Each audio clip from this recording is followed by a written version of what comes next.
Welcome back to the channel.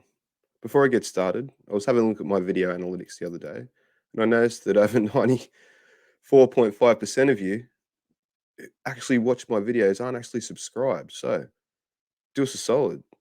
Hit that subscribe button. Also, hit our like button for all our videos. Really helps our channel grow. Okay, on with the video.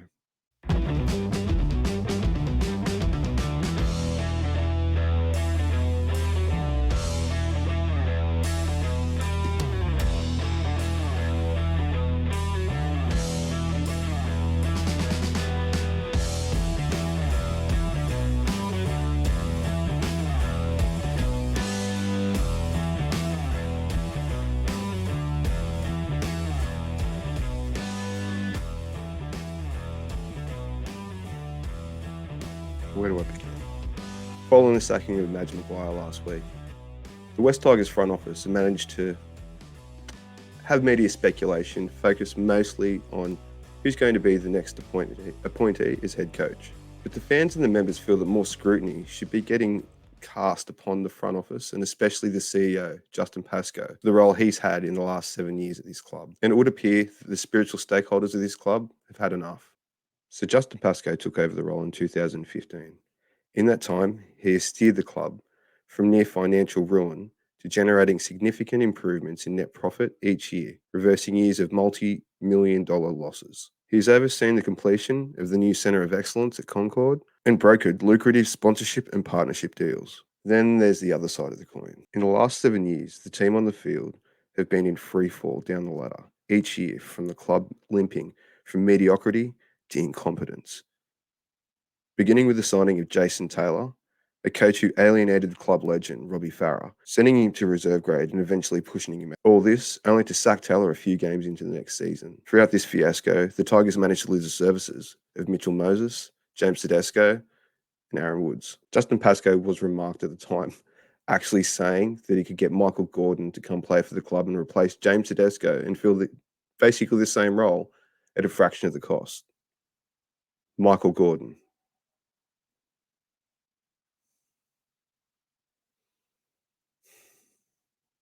Pasco's next appointee head coach was Ivan Cleary. He allowed Ivan to put the club into absolute disarray before backflipping on the club and heading back to Penrith to coach his son. Pascoe had told many people around the club that signing Nathan Cleary was an absolute sure thing for the Tigers. In what was considered a good move, Michael Maguire was hired as the head coach, but he was handed a roster that at one point had $3.5 to $4 million worth of players running around in reserve grade or sideline permanently through injury.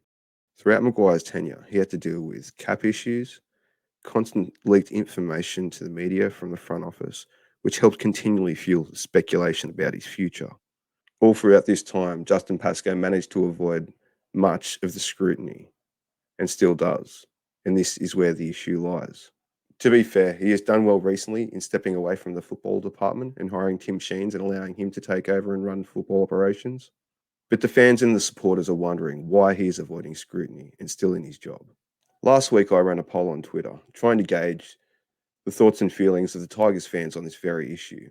I asked them the question, have you lost confidence in the CEO, Justin Pascoe, giving them 3 options to respond with, either yes, no, or unsure. Here are the results. As you can see, overwhelmingly, 83.4% of respondents have lost confidence in the CEO. 223 fans and members took part in the poll, and the results decisively indicate how deeply the loss of confidence runs through the supporter base. Just to understand how significant this sample size is, I'll give you this example. The Morgan Gallup poll, the poll used to gauge the political confidence in the government, uses a sample size of 2,800 people over 19.6 million voters, equaling a sample size of 0.01%. The poll I ran received 223 responses. As a sample size of members, this would be a sample size 112 times that of the Morgan Gallup poll sample size. Even at the 400,000 supporter base number that was thrown out there the other day by the club, even still, that's 6 times larger than the sample size used by the Morgan Gallup poll. 83.4% responded yes, 12.1% responded no, and 4.5% responded unsure. The club's chairman, Lee Hadjipintalis, stated that the media scrutiny had become too much to ignore, and it had become untenable for Michael Maguire to continue in his position. All this, despite himself and Justin Pascoe fueling speculation by constantly speaking openly and behind closed doors to the media. So I've started a social media campaign in a bid to get the media to pay attention to the plight of these members and fans.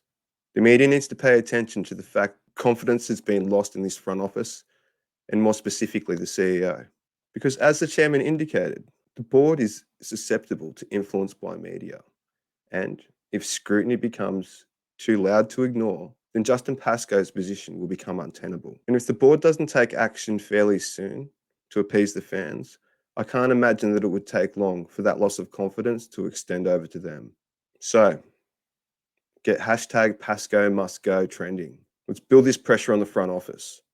Many people who responded to my poll were members, and if not members, would be members if Justin Pascoe wasn't the CEO. And as soon as the club takes action to restore credibility and removes him as CEO, the membership will flourish once again. 20,000 would be a drop in the ocean. So let's get this thing going. See you next time. Please remember to like all our videos, subscribe to our channel. If you can spare a moment, can you please share us on the socials with your friends?